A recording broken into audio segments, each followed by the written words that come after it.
Oi, pessoal, boa tarde a todos. Hoje a gente vai para mais uma aula sobre série de Fourier, sobre equações diferenciais parciais. É a penúltima aula aqui do curso da gente, tá? Então, só recapitulando o que a gente viu na última aula, a gente começou a estudar a equação do calor. Né? Como é que era a equação do calor? A gente tinha essa equação aqui, era alfa ao quadrado vezes u, derivada em relação a x duas vezes, igual a u e a derivada dela em relação ao tempo, tá? Esse alfa é elevado a 2, que aparece aí, o que a gente chamou de difusividade térmica, que é uma característica do metal, tá? Que a barra que a gente tá estudando é feita, certo? Então, dependendo do tipo aí do metal, essa é como se o calor pudesse se espalhar na barra mais facilmente ou com mais dificuldade. Se o alfa for maior, ele se espalha mais rápido, se ele for menor, ele se espalha mais devagar. Basicamente é isso. Aí, pronto, o problema do calor que a gente estudou na última aula foi esse aqui, ó. A gente tinha a EDP do calor, que era essa equação que eu escrevi aí, que ela valia nas dimensões da barra, certo? O x ele ficava entre 0 e o comprimento da barra, e para todo tempo maior que 0, a gente estava mantendo as duas extremidades da barra sempre a mesma temperatura, que era T igual a 0. Então, a gente também escrevia que o de 0 e T era igual ao de L e T, as duas extremidades da barra eram sempre mantidas a temperatura que era 0 grau, para todo T maior que 0 também, e tinha uma distribuição inicial, que a gente chamou de U de x e 0, que era uma certa função f de x, tá? Isso aí valia para x ao longo da barra. Então, esse aqui era o problema homogêneo do calor, que a gente viu na última aula como que resolvia usando o método de separação de variáveis, que consistia em fazer o quê? Supor que a solução da gente, u de x e t, era dada por uma função que dependia só de x, multiplicada por uma que dependia só de t, certo? E aí a gente fazia várias simplificações, fazia um monte de conta, né? Porque a gente fazia com esse método que a EDP da gente se tornasse, ficasse decomposta em duas EDOs lineares, uma de segunda ordem e uma de primeira ordem. Aí a gente resolvia essa de segunda ordem, que era dada em termos do x, achava quem era o valor lá de um lambda, né, que aparecia na conta, e usava esse lambda para resolver a outra equação, que era a equação no tempo. Beleza?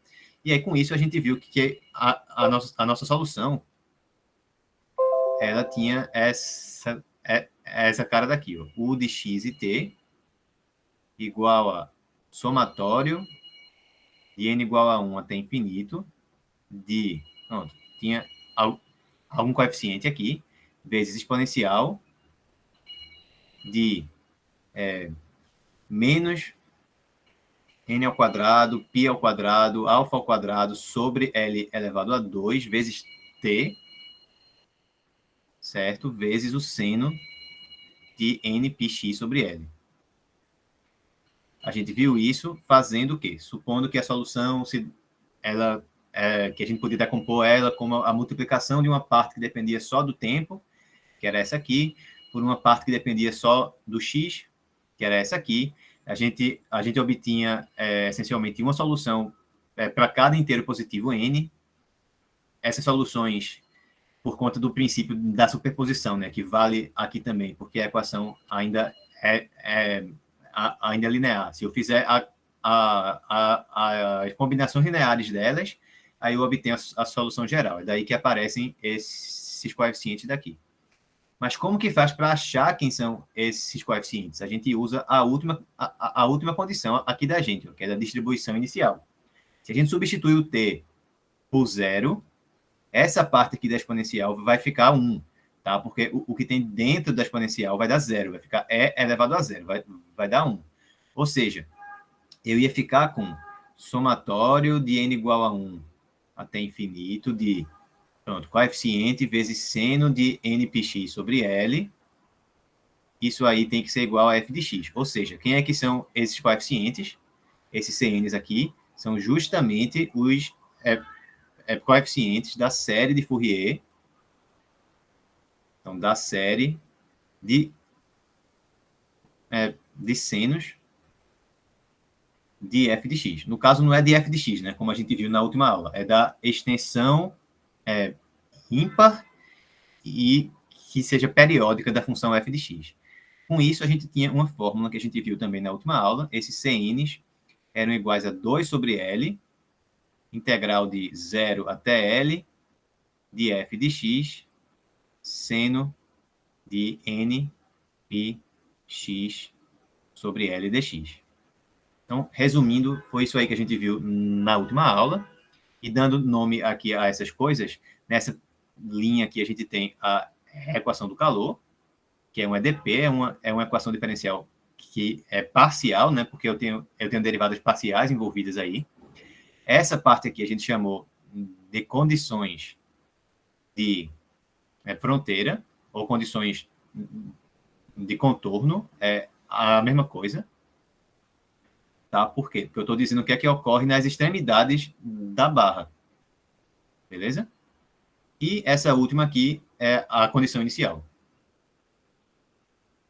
Beleza? Então, por conta disso, a gente tem aí o que a gente costuma chamar de um problema de valor inicial e de contorno.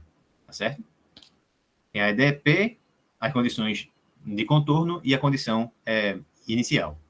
Na última aula, a gente não fez exercício. Vamos iniciar hoje a aula fazendo um exercício sobre isso, para a gente fixar, tá certo? Vocês vão ver que não tem nada basicamente de novo. É só usar a fórmula que a gente viu na última aula, que é essa aqui, e usar essa fórmula para calcular quem são esses coeficientes. E calcular essa fórmula aqui é resolver o integral por partes. Basicamente é isso. Certo? Beleza. Então, esse exercício agora vai ser o seguinte. Ó. Eu tenho uma barra com comprimento π, tá certo? Então, o L é π.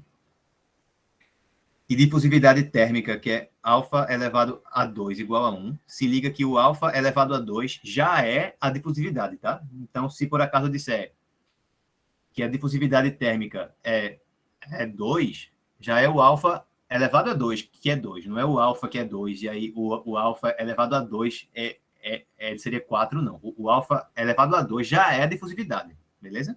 Aqui ela está como 1, então não vai fazer diferença. Mas se eu dissesse que a difusividade era 10, esse aí já é o alfa ao quadrado. Certo? Então, ela é isolada nas laterais dela, de modo que o calor só pode fluir ao longo do seu eixo, que é aquilo que a gente já tinha falado na última aula. Não há troca de calor entre a barra e o ambiente ao longo das laterais dela. Como eu quero que as extremidades fiquem sempre mantidas a temperatura de 0 grau, para garantir isso, tem que haver alguma troca de calor aqui, tá? Mas aí é só nas extremidades. Nas laterais não vai ter troca de calor nenhuma. A barra está isolada lateralmente. Se suas extremidades são mantidas a temperatura fixa, que é 0 graus Celsius, determine a distribuição de temperaturas ao longo do tempo, sabendo que a distribuição inicial é descrita pela função tal. Então, eu tenho que U de x e 0 é descrita pela função pronto. É simplesmente x para o x entre 0 e o comprimento da barra, que é π, tá certo? Beleza. Então, eu já tenho basicamente todas as informações que a gente precisa aí para resolver esse exercício. Começando pela solução, pelo formato da solução. É só a gente usar essa fórmula aqui. Certo? A gente já sabe quem é o alfa, certo? Elevado a 2, que é 1. O Aí o L, ele vale π, vai cancelar o L elevado a 2 de um canto com o π elevado a 2 que tem ali, vai cancelar o L que tem embaixo no outro canto com o π que tem em cima, certo? Então, vamos escrever aqui, ó. A solução é só jogar a fórmula, não tem mais nada para fazer aqui. U de x e t seria somatório de n igual a 1 até infinito. Aí a gente fica com esse coeficiente, tá? Vezes exponencial de, pronto, vamos lá, menos n ao quadrado, π ao quadrado, alfa elevado a 2, sobre L elevado a 2, vezes o t, tá certo? Vezes o seno de nπx sobre L. Só usar a fórmula, não tem mais nada para fazer. Sendo que agora vamos substituir os valores, né? Então a gente vai ter u de x e t igual a o quê? Somatório de n igual a 1 até infinito. Aí a gente fica com esses coeficientes vezes exponencial de quem? Vou voltar aqui para essa caneta vermelha. O alfa 2 é 1. O L2 é a mesma coisa que o π elevado a 2, vai simplificar aqui. O L aqui é π, então também vai simplificar aqui. Então ficou exponencial de quem? Menos n2 vezes o tempo, tá certo? Vezes o seno de nx. Ficou isso, certo? A solução é essa. Não tem mais nada para fazer. Só substituir na fórmula que a gente deduziu. Esse é o formato da solução. Beleza? Aqui, alguém tem algo que queira perguntar? É só substituir na fórmula. Falta calcular quem são esses coeficientes daí. Aí a gente tem que resolver aquela integral lá. Mas, a princípio, só é jogar aí na fórmula. Certo? Vamos para as contas agora, né? Para a integral. Então, a gente tem, ó, Cn vai ser quem? 2 sobre L, certo? Essa fórmula daqui. 2 sobre L, o L vale π. Integral de 0 a L, então integral de 0 a π. F de x é a minha condição inicial, a minha distribuição inicial, que é x. Então, fica x vezes seno de nπx sobre L. Como a gente já viu, isso dá n vezes x e dx. Pronto. É essa integral aí que a gente precisa calcular. Começa fazendo uma integração aí por partes, tá? O que é que a gente faz? U vai ser x, aí du vai ser dx, e o dv vai ser seno de nx com dx, e aí v vai ser menos cosseno de nx sobre n. Tá certo? Continuando, pela fórmula, a gente vai ter 2 sobre π aqui na frente, que multiplica. É u vezes v. Então, vai ficar menos x cosseno de nx sobre n, calculado em 0 e em π, menos a integral com o v e o du. Então, vai ter mais, porque entra esse menos daqui. Aí eu vou ficar com 1 sobre n, integral de 0 até π, de cosseno de nx dx. Já adiantando, essa integral aí agora vai ficar o quê, né? A gente vai ter 2 sobre π vezes, então, menos x cosseno de nx sobre n, certo? Integral do cosseno ao seno, né? Só que vai sair um n dividindo. Então, vai ficar com esse outro n que já tinha aqui, vai ficar mais seno de nx sobre n elevado a 2. Isso aí a gente olha em 0 e em π. Massa. Quando o x for igual a 0, o que é que vai acontecer? Quando o x for 0, nesse termo aqui dá 0 por causa do x. Nesse aqui dá 0 porque seno de 0 é 0. Tá? Então, quando o x for 0, não resta nada, na realidade. Quando o x for π, aí a gente vai ter, bem, o seno de nπ, a gente também já viu várias vezes que é 0, né? Seno de múltiplos inteiros de π sempre dá 0. Então, o único termo que resta, que não vai ser zero, vai ser esse termo aqui, quando x for π, tá bom? Então, vai dar menos 2 sobre π, vezes π, cosseno de nπ, sobre n.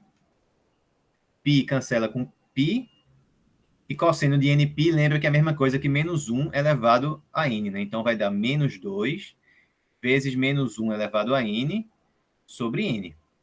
Esse menos daqui, dá para a gente colocar lá para o expoente em cima. Então, fica 2 vezes menos 1 elevado a n mais 1 sobre n. Tá? Pronto. Esses são os nossos coeficientes. Aí agora finaliza. Qual é que vai ficar essa resposta? Vai ficar 2 vezes somatório de n igual a 1 até infinito de menos 1 elevado a n mais 1 vezes exponencial de menos n2 vezes t vezes seno de nx sobre n. Eu passei o 2 que ficaria aqui dentro da série lá para o lado de fora, né? Coloquei ele essencialmente em evidência. Tá certo?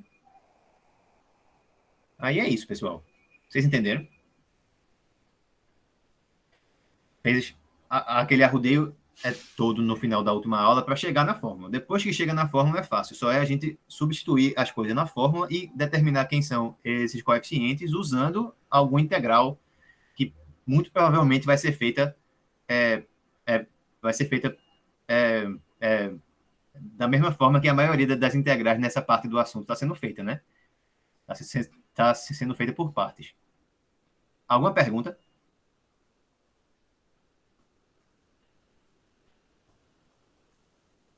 No resto da aula de hoje, o que a gente vai falar vai ser sobre outros é, tipos de maneiras que a gente pode ver algum problema do calor. Esse que a gente viu, a gente chama de problema homogêneo, né? Isso aí já indica que também vai existir um problema não homogêneo. Qual que seria a diferença do problema homogêneo para o não homogêneo? É a temperatura nas extremidades, certo? No problema homogêneo, as duas extremidades ficam sempre na temperatura zero. No problema não homogêneo, as temperaturas das extremidades vão poder ser outras, certo? Se eu posso repetir a parte onde está escrito a solução, tá certo. Isso aí a gente viu na última aula. Eu usei essa fórmula daqui. Certo? Isso aí a gente viu na última aula. Eu só fiz substituir os valores do exemplo, né? Porque porque alfa ao quadrado, por exemplo, é 1. A gente já substitui aqui, tá certo? O L vale π, aí a gente simplifica ele aqui embaixo com ele aqui em cima, simplifica ele aqui com ele aqui, e aí resta só isso aqui, tá? Depois foi a conta dos coeficientes, que aí tinha que fazer aí a integral realmente, tá? Mas é a mesma conta que a gente já fez desde que começou essa parte de séries de Fourier, tá? Fazer essas integrais por partes. Beleza. Então vamos falar um pouquinho agora sobre o problema que seja não homogêneo do calor agora, tá certo? Então, essa é a segunda parte da aula. Vamos colocar assim, problema não homogêneo. Então o que é que vai mudar? O problema não homogêneo do calor. Ainda em uma barra que seja unidimensional, tá? Beleza. Então, agora o problema vai ser esse aqui. Eu vou ter alfa 2, o xx, igual ao t, para x entre 0 e L, para t maior que 0, que é a minha equação do calor, não é isso? As condições nas extremidades agora, nas condições de contorno, agora vão ser diferentes. Eu vou escrever assim, o de 0 e t vai ser alguma temperatura que eu vou deixar livre, certo? E o de L e T vai ser outra temperatura, não necessariamente a mesma, as duas poderiam ser a mesma ou não, tá? Mas a princípio elas seriam diferentes. E alguma condição inicial. Então vamos acrescentar aqui o de x e 0 igual a uma certa função f de x, para x entre 0 e L. Esse é o problema que a gente vai agora resolver.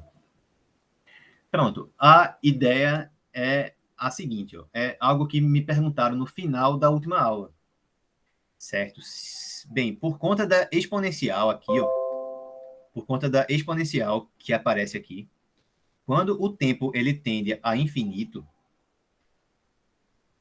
o fato de esse termo aqui, ó, que multiplica o t no expoente ser negativo, certo? Quando o t for para infinito, essa exponencial aí, ela tende a zero, certo?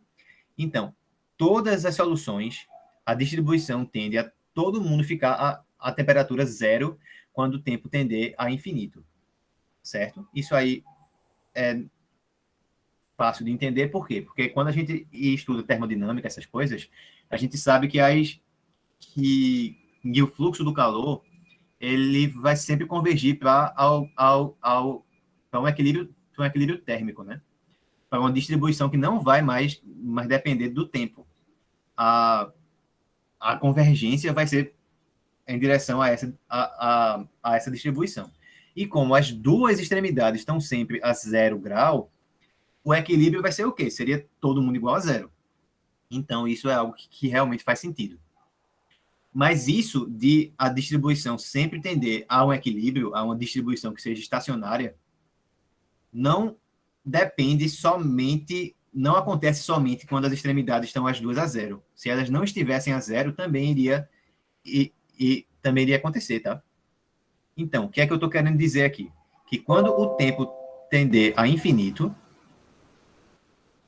certo? Então, quando o tempo tende a infinito, então o de x e t ele vai tender a uma distribuição estacionária, que não vai depender mais do tempo, depende só da posição. Então, eu vou fazer assim, ó, ela vai se aproximar de uma distribuição que eu vou chamar de W de x.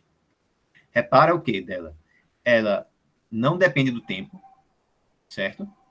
Não depende do tempo. Não depende do tempo. Por conta disso, é o que a gente vai chamar de distribuição estacionária. Certo? Distribuição estacionária. Ela está relacionada com o equilíbrio térmico, tá certo? Mas como as duas extremidades estão a temperaturas diferentes e estão sempre mantidas a essas mesmas temperaturas, aqui está mantida sempre a 10, por exemplo, e aqui está mantida sempre a 20, então não tem como toda a barra ficar na mesma temperatura, porque as extremidades estão em temperaturas diferentes. Então a gente vai ter alguma distribuição aí estacionária, não vai depender mais do tempo, mas que vai ser a distribuição que vai ficar constante na barra agora. Quando eu digo constante, não é que é a mesma para todos os pontos da barra, não. É que é a mesma para todo T. Se eu variar o tempo, a temperatura de cada ponto continua a mesma. Entre pontos distintos, eu posso ter temperaturas que sejam diferentes, tá certo? Mas a do mesmo ponto não vai mais variar ao longo do tempo, não, tá? Então, pronto. A distribuição de temperaturas vai tender à distribuição estacionária. Beleza. É uma distribuição ainda. É uma distribuição de temperaturas na barra. Se é uma distribuição de temperaturas, então ela tem que satisfazer a equação do calor. Certo? Esse é o primeiro passo. Para a gente determinar quem que seria essa distribuição aqui. Beleza?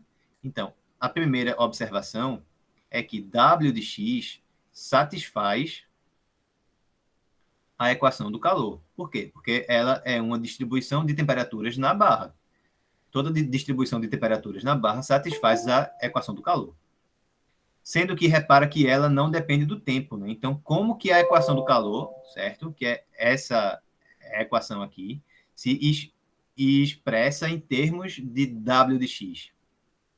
Nesse caso, o que a gente sabe é que alfa2 vezes WXX tem que ser igual a WT. W tem que satisfazer a equação do calor. Mas, quem é que é WXX? Se eu derivar W em relação a X por 2 vezes, como W só depende de X, isso é a mesma coisa que fazer a segunda derivada dela, né? É a mesma coisa, porque só depende de X. Por outro lado, W não depende do tempo mais, só depende da posição. Então, se eu faço a derivada de W com relação a T, isso aí vai ter que dar o quê? Zero, né? Por causa disso, substituindo de volta, vai ficar alfa 2, W duas linhas, é igual a zero. Bem, o alfa 2 não é zero. Então, quem aqui é zero? É a segunda derivada de W. W duas linhas é zero. Mas então, se W duas linhas é zero, se a gente faz um integral duas vezes aí, o que vai ficar, né? Se a gente faz um integral, a gente vai ver que a primeira derivada de W vai ser uma constante. A gente faz mais um integral, aí a gente vai ver o quê? Que W de x vai ser o quê? Bem, W' de x seria quem? Seria alguma constante, W1, é C1. Se eu integro mais uma vez, aí eu vejo que W de x vai ser quem? C1 vezes x mais C2. Certo? Ou seja, é uma função do primeiro grau. Certo? Eu tenho, por exemplo, tá uma a 10, a outra tá a 20. No meio do caminho, a minha variação vai ser linear. Certo? Minha variação vai ser linear. Eu vou andar ao longo da barra e a minha variação de temperaturas vai ser linear até chegar na outra barra, na outra extremidade. Vamos calcular quem que seriam essas duas constantes que apareceram aí, C1 e C2. Repara que W de x é uma distribuição de temperaturas e as duas extremidades estão sempre à mesma temperatura. Na distribuição estacionária, as temperaturas das extremidades vão ter que ser as mesmas ainda. Então, nessa extremidade aqui, a temperatura vai ter que ser T1 e na de cá vai ter que ser T2. Tá certo? Então, essa é a segunda observação, é que W de x satisfaz as duas condições de contorno. Satisfaz as condições de contorno. Ou seja, eu sei que a temperatura no zero vai ser T1, tá? W de zero é T1 e W de L vai ser T2. O que é que significa dizer que W de zero é igual a isso? W de zero é quem? W de zero é C1 vezes zero mais C2. Ou seja, dessa minha primeira condição aí, eu tiro já que esse C2 é igual a T1. Certo? W de zero é o T1, mas substituindo fica C1 vezes zero mais C2. Então, C2 vale T1. E W de L vai ser o quê? W de L, por um lado, vai ser C1 vezes L mais C2, que é T1, que a gente acabou de calcular. Isso tem que ser igual a quem? A T2. Isolo C1. C1 vai ser T2 menos T1 sobre L.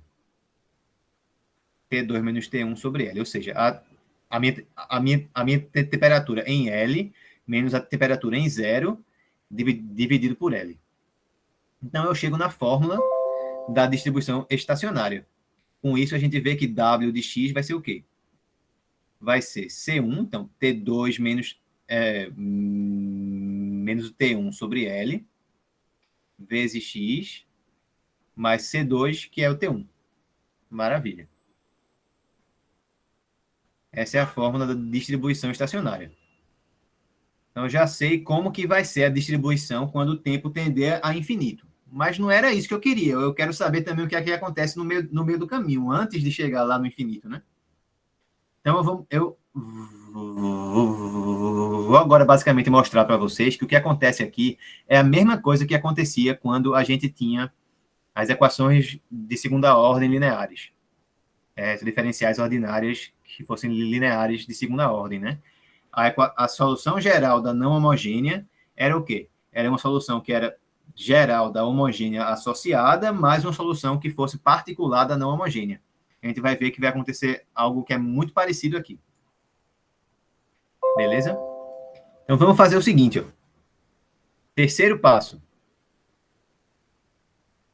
Vamos pensar, vamos olhar para essa função aqui, ó. W de x e t. W não, né? Eu acho que eu usei a notação errada aqui, mas tem problema não. Vamos chamar V de x e t, certo? Como sendo U de x e t menos W de x. Certo? Ou seja, eu estou olhando para... Quem é que é essa aqui? É a solução da não homogênea. E essa aqui é quem? É a distribuição estacionária. Esse W de x aí funciona como se fosse uma solução particular.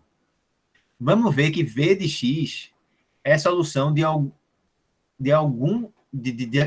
é solução de algum problema homogêneo do calor, tá? Estou olhando para trás aqui porque um gato acabou de subir aqui. Bem, então, primeira coisa, a gente vai ver que isso aqui, ó, satisfaz um problema homogêneo do calor. Vamos ver,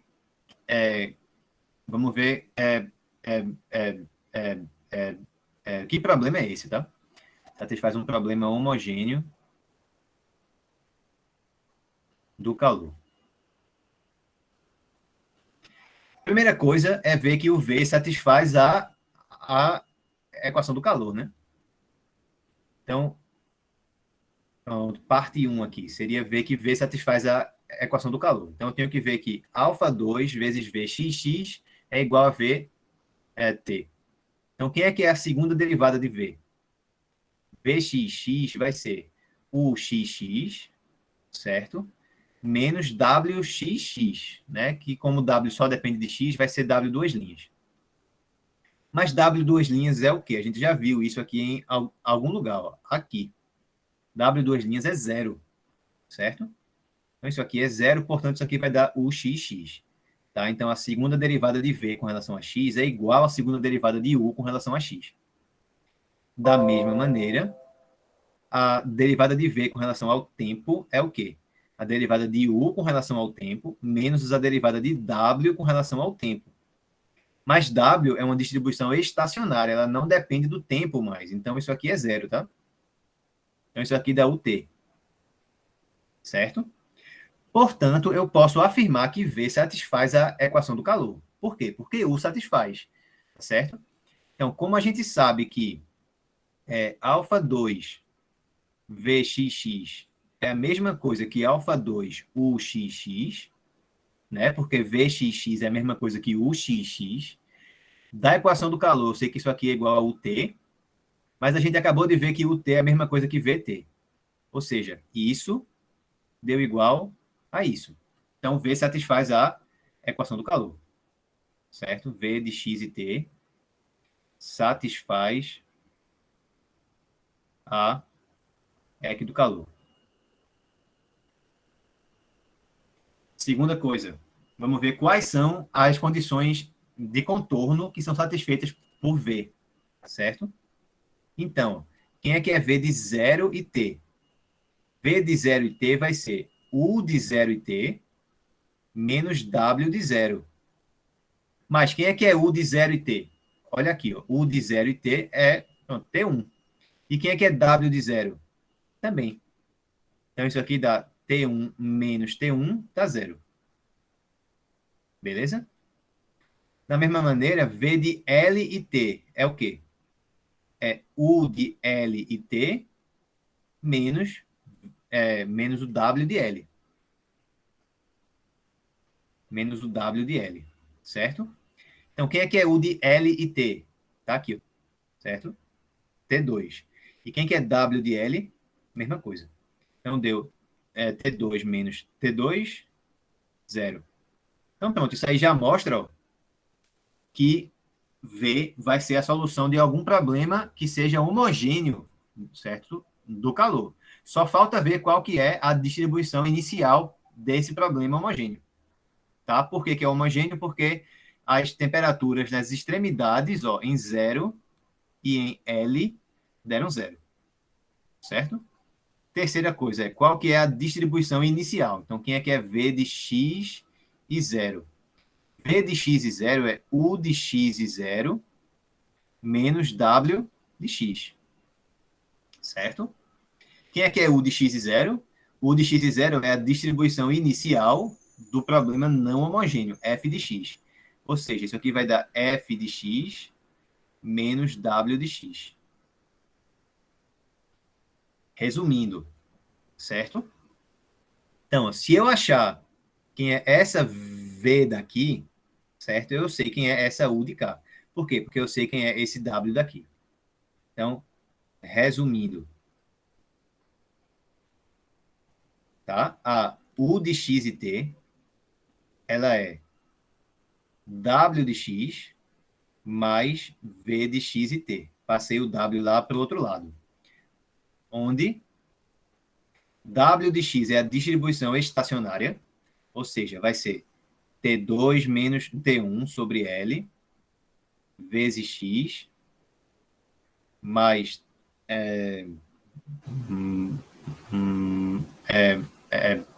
pronto, somado com esse T1 e V de x e t é a solução desse problema aqui, ó. Então, vamos ver se ele cabe aqui. W2 VXX igual a VT é a equação do calor, certo? Para o x entre 0 e L e o t maior que 0. V de 0 e t igual a V de L e t igual a 0 para t maior que 0. Ou seja, é um problema homogêneo, tá? E V de de x e 0, vou ajeitar aqui, V de x e 0, aí ele vai ser f de x menos w de x, para x entre 0 e L. Onde quem é que é esse f de x aí? Esse f de x aí é esse f de x que apareceu aqui, tá? É a distribuição inicial do problema não homogêneo. Então, em outras palavras, a minha solução ó, do problema não homogêneo, ela é o quê? Solução geral de algum homogêneo associado, que é esse aqui, certo? Somada com alguma solução específica do não homogêneo. No caso, quem é que é essa solução específica que a gente precisa? É a distribuição estacionária, que a gente já tem até uma expressão direta aqui para a gente calcular ela, tá? Beleza? Então, nesse caso, não tem nenhuma novidade. Para resolver o não homogêneo, basta resolver o problema homogêneo associado e achar quem é a distribuição estacionária. Entenderam? Vamos resolver um exemplo?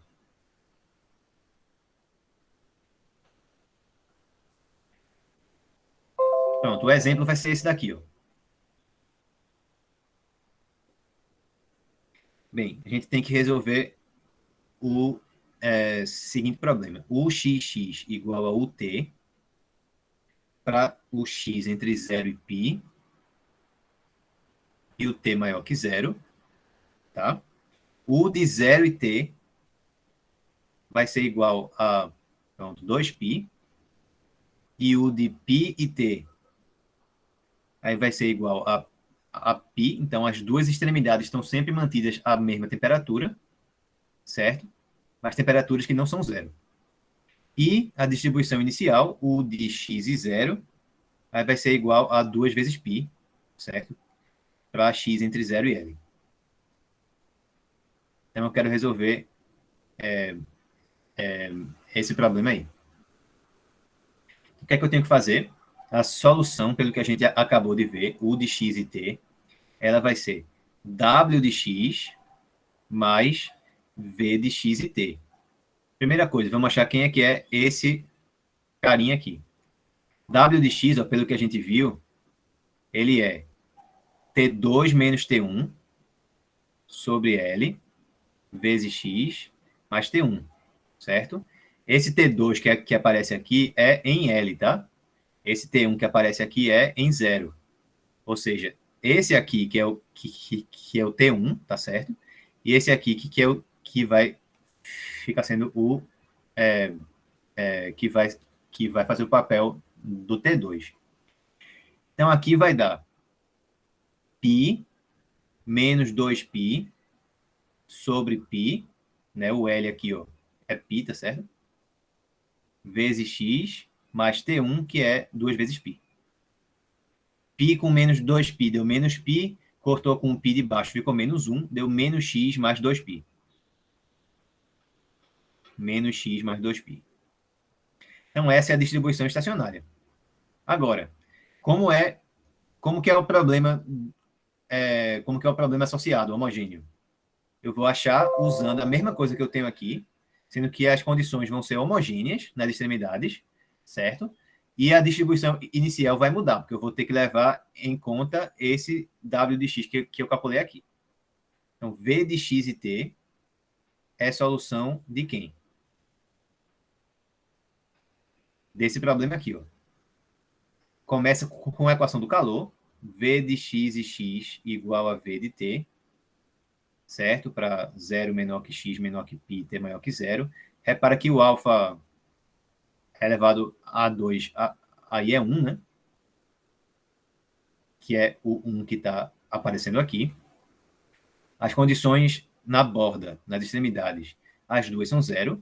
Então, V de 0 e t igual a V de L e t igual a 0, para todo t maior que 0. E a distribuição inicial, V de x e 0, aí vai ser quem? Ó?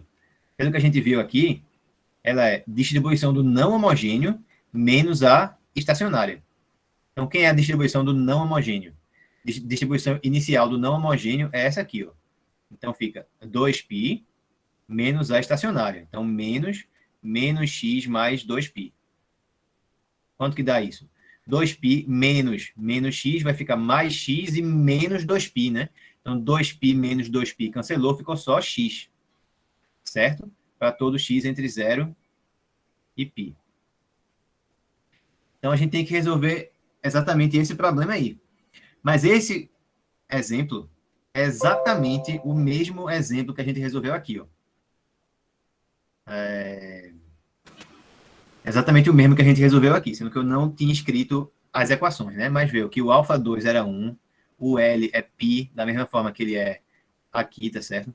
O L é π. O que mais? A distribuição inicial é x, certo? E é um problema homogêneo. Então, esse aqui ó, é o mesmo problema do outro exemplo. Certo? Mesmo problema do outro exemplo que a gente fez na aula.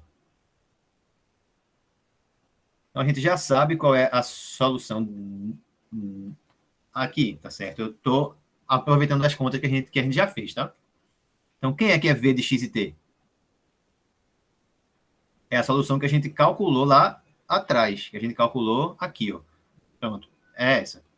2 vezes somatório de n igual a 1 até infinito, de menos 1 a n mais 1, exponencial de menos n2t, seno de nx sobre n. Então, esse é o V de x e t. E aí, quem é que é o U de x e t no caso? É só somar agora. O U de x e t é a distribuição estacionária. Então, é menos x mais 2π, mais isso aí que a gente escreveu agora. Mais 2 vezes, vamos ver se cabe aqui. Somatório de n igual a 1 até infinito, menos 1 a n mais 1, é a menos n2t, seno de nx sobre n. Aí essa é a resposta.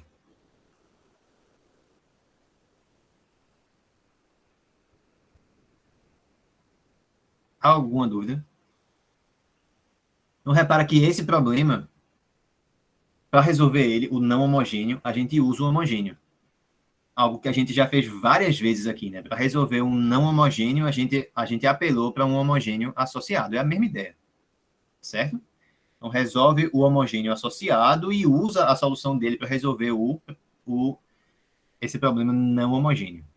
Então, eu não vou fazer mais contas aqui, porque é a mesma ideia. É só jogar na fórmula, certo? Só jogar na fórmula e, no final, o que vai precisar fazer de diferente é calcular quem são esses nossos coeficientes, os CNs. E aí é fazer o integral por partes. Beleza? Beleza, professor. Pronto. A última parte aqui da aula, a gente vai falar sobre outro tipo de problema do calor, que agora, ao invés de manter as extremidades sempre com a mesma temperatura, a gente vai admitir que a barra está totalmente isolada. Então, que não há troca de calor nem nas laterais com o ambiente e nem nas extremidades, certo? Não há troca de calor nas extremidades, ou seja, nem vai ter fluxo de calor que entra, nem fluxo de calor que sai, certo? Ou seja, não vai ter variação do calor aqui, nem entrando, nem saindo. Variação do calor é quem? Se a minha temperatura é U de X e T, então se não tem variação dessa temperatura na minha extremidade, certo? Que não a nenhum... Se o calor não está fluindo nas extremidades, então a derivada em relação a X é zero. Em relação a essa posição, a derivada é zero. Não é zero em relação ao tempo, não, tá? Quando o tempo passa, aí o calor está variando, mas em relação a essa posição, não tem calor nem entrando, nem saindo. E entrando ou saindo é uma variação que depende da posição, não é algo que depende do tempo, certo? Daqui para cá, não estou ficando com algum gradiente positivo, nem com gradiente negativo. Então, não está tendo variação no X, certo? Então, a derivada de U com relação a X que vai ser zero. Nem entra, nem sai, certo? Beleza. Então, agora, esse outro problema agora aqui, ó, que é com a barra tá com as extremidades isoladas também, tá? Barra com extremidades isoladas. Então, não há a troca de calor com o ambiente, nem nas laterais, nem nas extremidades. Nesse caso, as equações ficam assim, ó. Alfa 2, UXX igual a UT. Essa parte é igual, tá certo? Porque continua sendo a minha equação do calor aí. As condições agora nas extremidades, certo? Condições de contorno, agora não são mais U de 0t e U de LT. São relativas às derivadas de U em relação a X. U de 0t, o X de 0t, quer dizer, é igual a UX de LT, que é zero para todo T maior que zero. Então, não há fluxo do calor nas extremidades. Então, a variação em relação ao X, em relação a essa posição, é zero. Não varia, certo? Nem entrando, nem saindo. E eu tenho ainda alguma distribuição inicial aí. Então, U de X e zero vai ser algum f de x para x entre 0 e L. Então, isso aqui vai essencialmente ser um exercício sobre o método de separação de variáveis, tá? Que a gente já usou na última aula.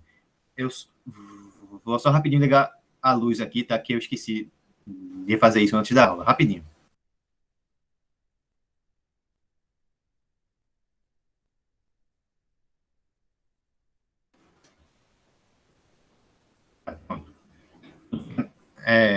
Aquela escuridão de novo.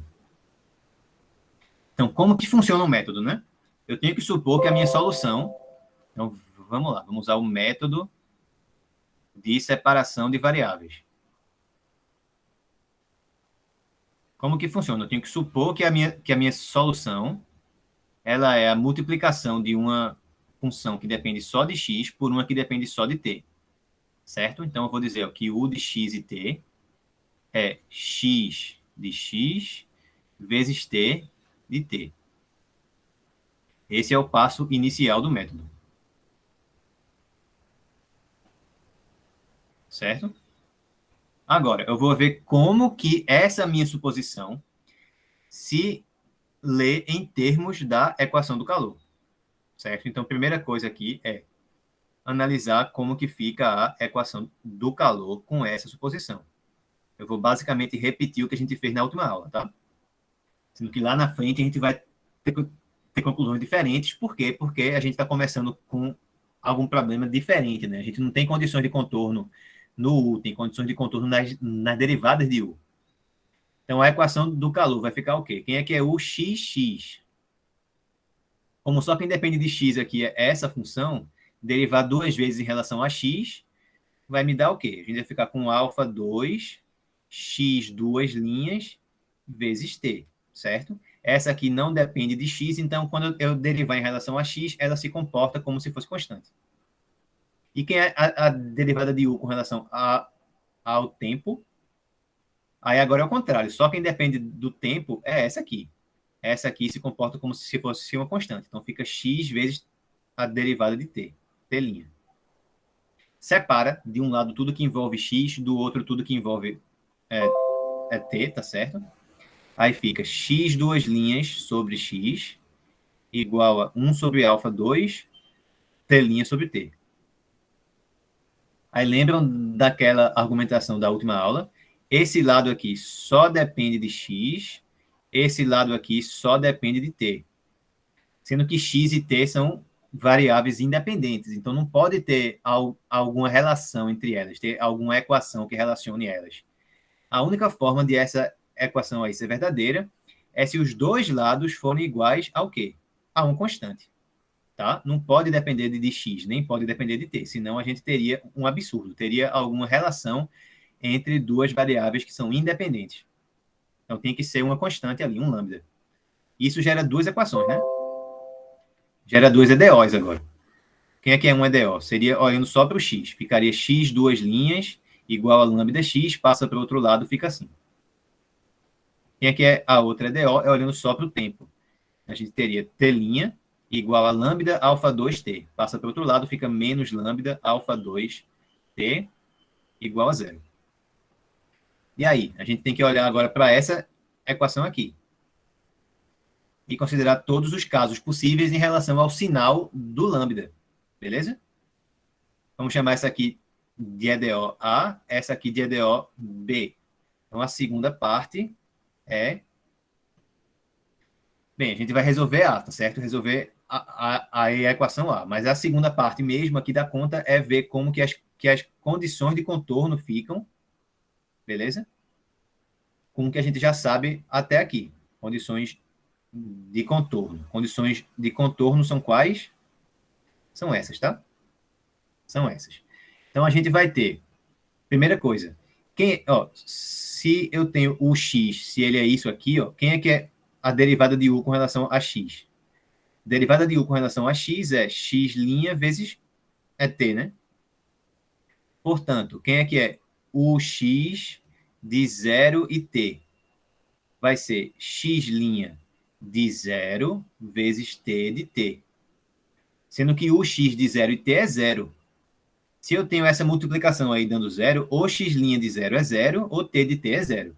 Sendo que se t de t for 0, tudo aqui dá 0 direto, né? Então a gente teria uma solução que seria nula, constante. Não é isso que a gente quer. A gente quer soluções que sejam diferentes de 0.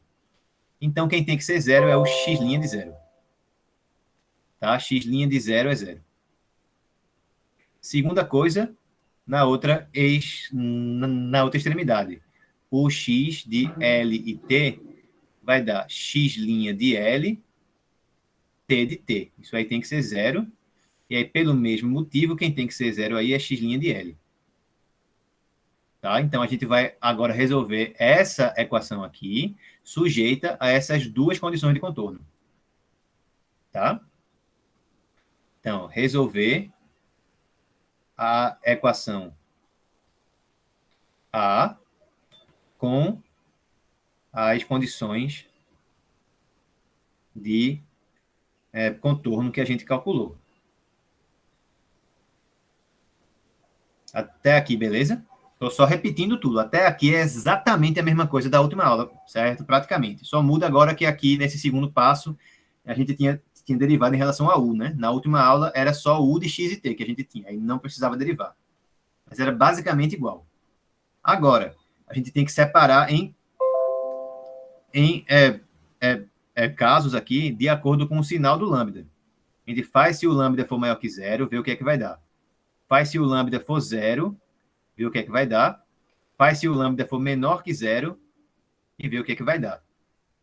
Então, pronto. Primeiro caso, 3.1. Seria o quê? Seria se o lambda fosse maior que zero. Se o lambda for maior que zero, eu vou dizer que ele é alguém elevado a 2, tá? Todo mundo que é positivo é o quadrado de alguém. É o quadrado de alguém que é positivo também. Nesse caso, como é que a equação A ela fica, né? É x duas linhas menos lambda x igual a zero. Então, a equação vai ser x duas linhas menos lambda x, então menos mi2, x igual a zero. É uma equação linear de segunda ordem, homogênea, com os coeficientes constantes. Então, para resolver, a gente tem que olhar para a equação característica, que é quem? R2 menos mi2 igual a zero. Quais são as raízes? R igual a mais ou menos mi. São as raízes. Portanto, quem é que é x de x aqui? A minha solução, né? Vai ser alguém vezes e elevado a mi(x) mais alguém e elevado a menos mi(x). Tenho que usar agora as minhas condições de contorno. Eu sei que x linha de zero é zero, x linha de L também é zero. Então, vamos fazer agora aqui de verde. Quem é que é a derivada em relação a x? Vai ficar mi C1 é a mi(x), menos mi C2 é a menos mi(x). Aí vamos substituir. X' de zero dá o quê? X' de zero vai dar mi C1 é a zero, então dá mi C1, menos mi C2 é a zero. E x' de zero é zero. Então, essa aqui é a nossa primeira equação, tá? Segunda equação, x' de L. X' de L é zero, certo? Da mesma forma. Então, vai dar o quê? Vai dar mi C1 é a mi L, menos mi C2 é a menos mi L. Isso aí também é zero. Então, a gente tem esse sistema homogêneo aí, certo? É fácil ver qual que é a solução desse sistema? Porque, viu, quais que são as incógnitas dele? São C1 e C2. Na primeira equação, quem é que são os nossos coeficientes aí? Mi e menos mi, né? Ou seja, um coeficiente é menos o outro. Na segunda equação, quais são esses coeficientes? Mi é a mi L e menos mi é a menos mi L. Então, na segunda equação, eu posso dizer que um dos coeficientes é igual a menos o outro. Não posso, né? Só ia poder dizer se nos dois expoentes fosse mi-L, ou se nos dois fosse menos mi-L. Mas em um é mi-L, no outro é menos mi-L. Então, não é verdade que um é menos o outro na de baixo. Tá certo?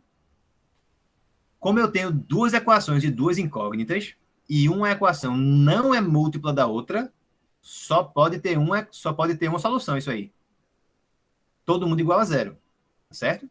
C1 tem que ser zero e C2 também tem que ser zero. Vocês entenderam? É uma álgebra linear aqui, mais ou menos rápida, tá certo? Para a gente não ficar demorando muito. Mas é aquele negócio. Se você tem duas equações assim, ó, x menos y igual a zero, e a outra seria, sei lá, 3x mais y igual a zero. Duas equações homogêneas. Certo? Se você tem um sistema que é homogêneo, ao menos uma solução ele vai ter que ter, que seria todo mundo igual a zero. Mas pode ser que tenha mais soluções, né? Além dessa, pode ser que ele seja um sistema possível e indeterminado. Como é que eu vejo se ele é possível e indeterminado? Só vai ser aí se uma equação for um múltiplo da outra, porque, bem, cada equação que tem dessas duas aí que eu escrevi é uma reta no plano, né? Nesse caso, como uma não é múltipla da outra, são duas retas concorrentes. Só vai ter uma solução, certo? Se uma reta fosse múltipla da outra, se uma equação fosse múltipla da outra, então, na realidade, era a mesma reta. Tava uma reta em cima da outra aqui, assim. Então, seriam infinitas soluções, tá certo? Como uma não é múltipla da outra, só tem uma possibilidade que dá para acontecer aí. A única solução seria todo mundo igual a zero, certo? Então, aqui, única solução, C1 igual a C2 igual a zero. Ou seja, eu só tenho soluções que são nulas, tá certo? Não tenho soluções não nulas. Então, não é o que está me interessando aqui, né? O que me importa é soluções diferentes de zero. É a possibilidade de ter soluções que não sejam nulas. Vamos ver agora o que é que ocorre se o lambda for zero, certo? O que é que vai dar se o lambda for zero? Então, segunda possibilidade. Se o lambda for zero, certo? Então, lembra que a equação A aqui da gente era x duas linhas menos lambda x igual a zero. Se o lambda for zero, vai ficar só x duas linhas igual a zero. X duas linhas igual a zero. Integra duas vezes, vai dar uma função do primeiro... vai dar uma função que seja do primeiro grau. X de x igual a C1. X mais C2. Mesma coisa que a gente fez lá no comecinho, né? Aqui em algum lugar aqui. Não, já esqueci onde foi. Pronto, aqui, ó. Eu fiquei com...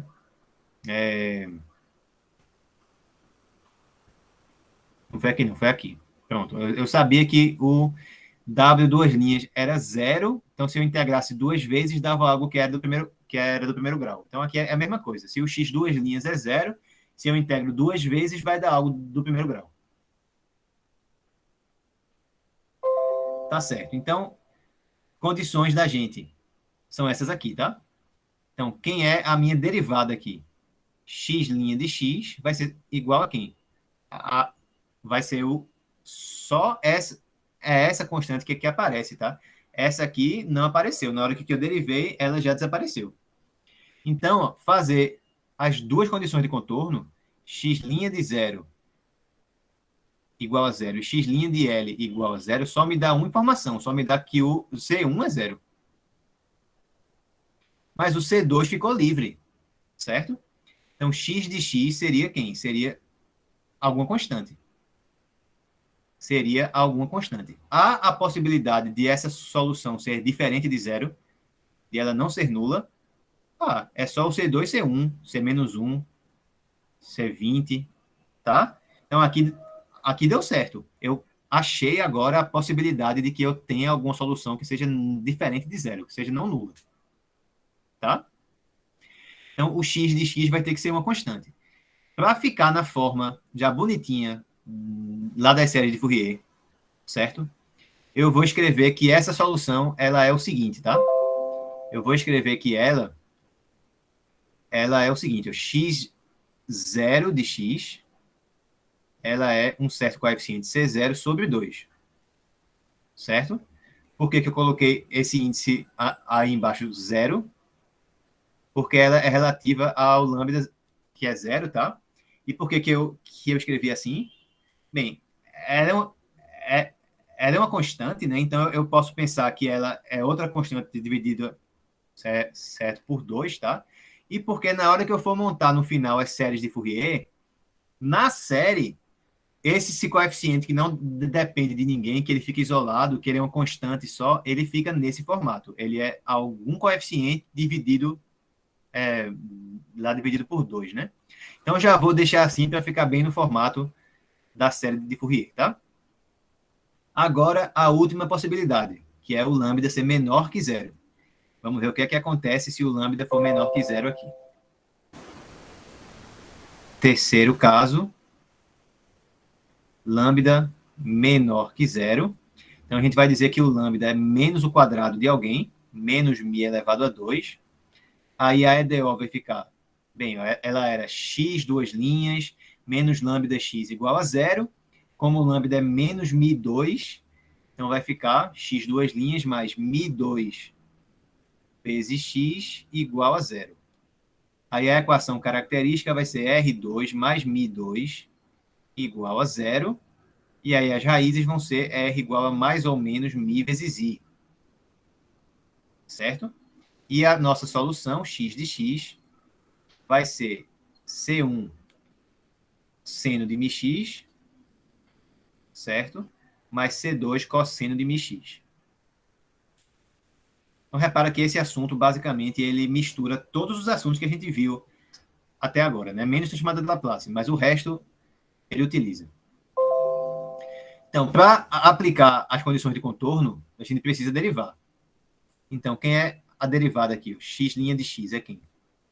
X' de x vai ser mi C1 cosseno de μx, beleza?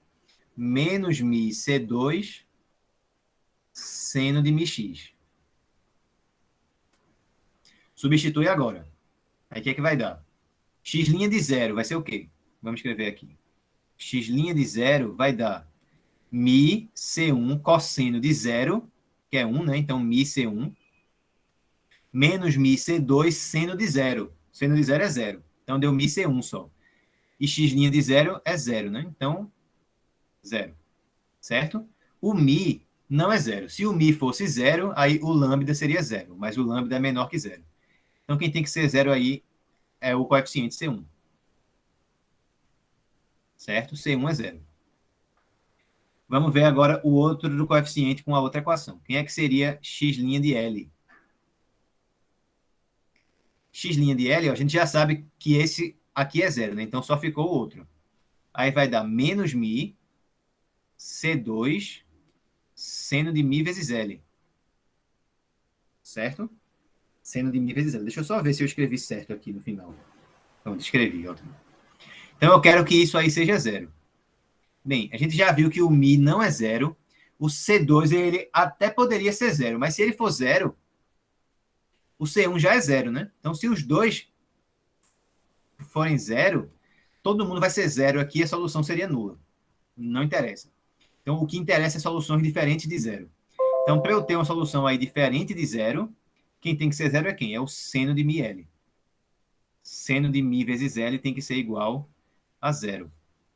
Portanto, mi vezes L tem que ser algum ângulo em que o seno vale zero. Quais são os ângulos em que o seno é zero? É aquela mesma história de sempre, tá? O seno é zero nos múltiplos inteiros de π. Então, o mi L tem que ser n vezes π, tá? E aí, o mi vai ser quem? nπ sobre L. nπ sobre L, n aí seria um número inteiro, mas é um inteiro positivo, tá? Porque o mi tem que ser positivo. Certo? Na realidade, mi elevado a 2 vai ser positivo mesmo, né? Então, eu vou supor aí que o n, tá? Ele é um inteiro positivo. Beleza? Então, o mi seria isso.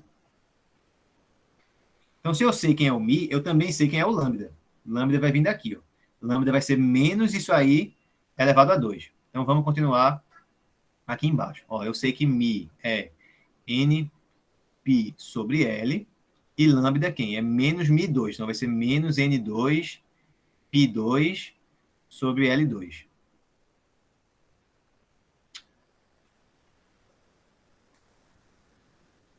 Então, vamos para a nossa próxima etapa. A gente achou as soluções, as nossas soluções não nulas, né? A gente ficou, no caso, zero, né? X de zero de x era C0 sobre 2. E com n maior que zero, a gente achou xn de x, que seria o quê? Voltando aqui, ó. Esse aqui é zero, né?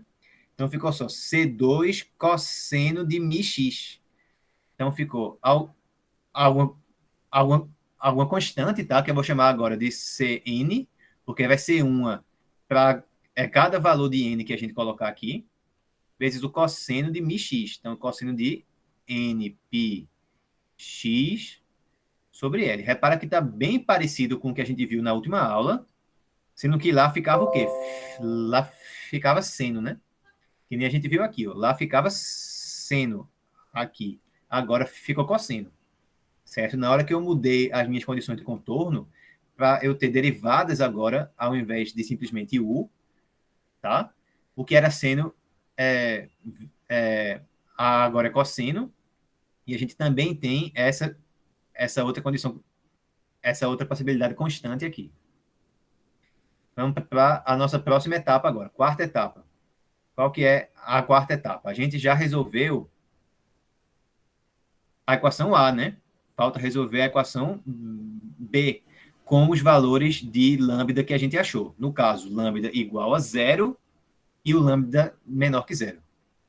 Então, na quarta etapa é resolver B, a segunda equação, com os valores de lambda calculados.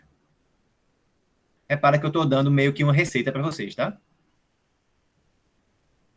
Para vocês usarem se aparecer alguma questão que peça para usar esse método na lista ou em alguma prova. Então, como que é essa equação? É t' menos lambda alfa 2t igual a zero. Então, vamos começar no caso do lambda zero.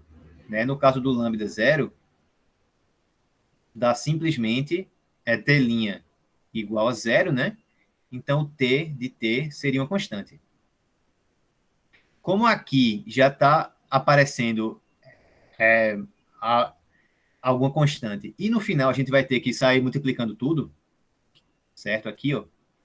Então, não preciso ter outra constante, tá? Então, eu vou admitir aqui que o t0 de t, porque zero, porque ele está associado com esse caso, ele é 1 mesmo, tá simplesmente 1. Eu simplesmente ignorei essa minha constante aí que eu tinha, pensei que era uma constante multiplicativa e coloquei 1 mesmo. Tá? E aí, o zero de x e t é a multiplicação desse daqui com esse de cá. Vai ficar só C0 sobre 2. Agora, e no caso lambda menor que zero? No caso lambda menor que zero, aí a gente sabe que o lambda é isso aqui, tá? O caso lambda é menos N2 π2 sobre L2. Então, a equação fica T duas linhas mais N2 alfa 2 π2 sobre L2 vezes T igual a zero, vezes T maiúsculo igual a zero. Se quiser passar para o outro lado, vai ficar assim, né? Igual a menos isso, certo? É uma equação de variáveis separáveis que a gente viu lá no começo do curso, lá na primeira aula da gente, né, praticamente. Joga o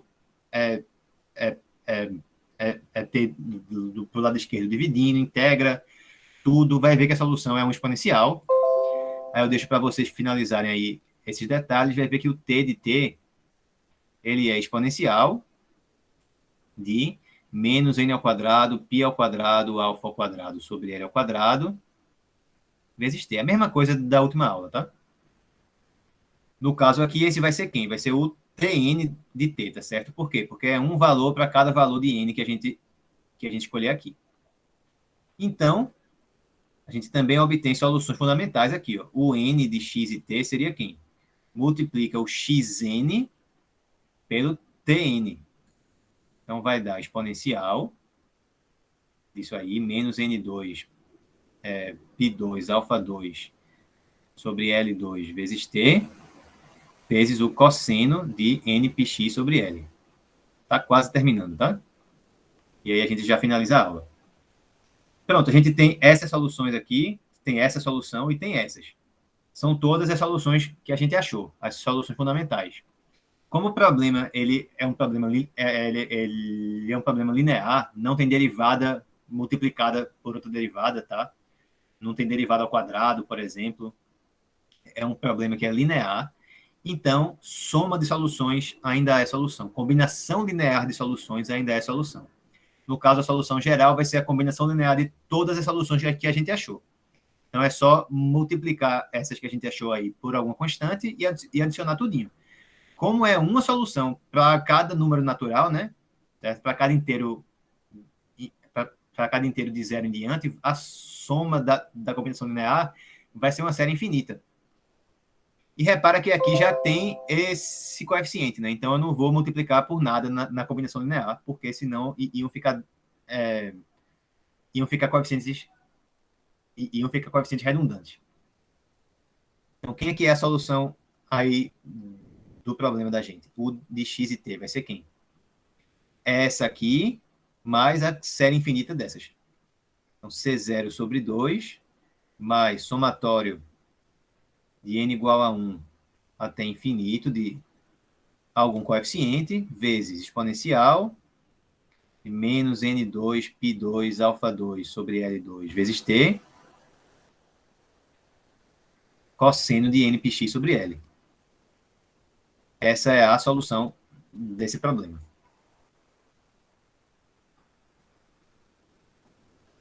Tá certo? Solução. Falta só o quê? Calcular os coeficientes. E aí vai ser a mesma coisa. A gente vai usar alguma série de Fourier para fazer isso. Por quê? De tudo que a gente já usou lá no problema aqui da gente, ó, a gente já usou a equação do calor aqui. A gente já usou as condições de contorno aqui. A gente só não usou as condições iniciais, a distribuição inicial. Certo? Então, esse é o último passo. A gente vai calcular os coeficientes a partir calcular os coeficientes usando a distribuição inicial. Ou seja, a gente sabe que U de x e 0 é quem? É um f de x, né? Mas voltando para... Deixa eu usar aqui mesmo. Mas voltando para o que a gente tem aqui, ó. Aqui embaixo. U de x e 0, tá? O t é 0. Então, se o 0 aqui, no expoente da exponencial, fica elevado a 0. Então, vai dar 1. O que resta é tudo que não tem exponencial aí. Então, vai dar C0 sobre 2, mais somatório de n igual a 1 até infinito, de Cn, vezes o cosseno de nπx sobre L. O que é que isso significa, então? Significa que eu sei quem são esses coeficientes, porque do lado direito eu tenho uma série de Fourier só de cossenos, certo? Então, os coeficientes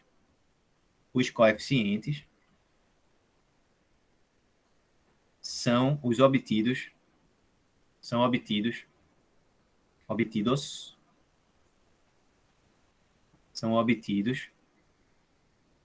pela série de Fourier de cossenos de f de x. No caso, não é de f de x, né? É da sua extensão periódica e par, né? Que a gente viu na última aula. E qual que é a fórmula dessas coisas que a gente viu também? C0 é 2 sobre L integral de 0 a L de f de x dx, certo? E Cn é 2 sobre L integral de 0 até L de f de x,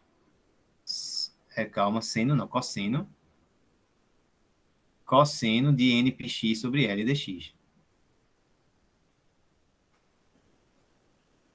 Certo? E aí acabou. Por quê? Porque se tiver algum exercício que seja exatamente algum problema com as extremidades isoladas, que envolva essas condições de contorno aqui, certo? Basta fazer o quê? Jogar na fórmula, acha quem é o alfa 2, acha quem é o L, substitui aí direto, aqui embaixo, já vai dar tudo, menos os nossos coeficientes. Para achar os coeficientes, o que é que eu tenho que fazer? Essas integrais aqui, ó.